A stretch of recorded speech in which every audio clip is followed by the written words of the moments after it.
So guys, share ko lang dito kasi lagi ko to nakikita sa Facebook feed ko. Lagi na lang siya nagpa-pop up.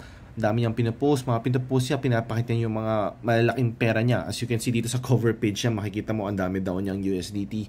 Ang dami niyang sinishare. Ang dami niyang pinapakitang profits. Sinishield niya or pinopromote din niya yung project na kung saan siya din yung gumawa. Siya yung founder. Hindi ko lang sure kung legit ba yung mga screenshots niya, yung mga profit niya. May isang page din na kinall out siya kung saan demo account daw yung mga profits niya. Hindi ko mako-confirm.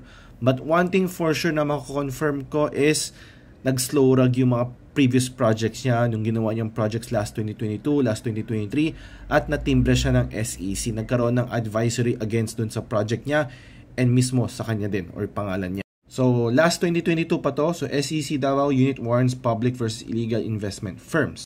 And itong number 8, sa kanya yan. Actually, parang second project niya to, no? First project niya is parang Bitcash Fintech, parang ganun.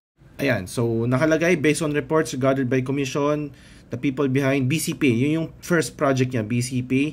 Fredolin Fred Bruno, which is yung K Fred Bruno. And yung mga iba yung partners, considered as parang Ponzi scheme yung Outrace, yan yung second project niya.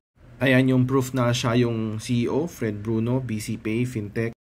And ayan, sinishield din niya mismo yung Bitcash Pay and yung Outrace Core, which is siya yung, I think, most like, siya yung founder nito. Ito, most likely siya din yung founder nito, itong Outrace. And itong Bitcash, matagal nang wala, no? Hindi na active sa Twitter. Hindi na, as in, patay na. Kung titignan mo yung chart niya, wala na.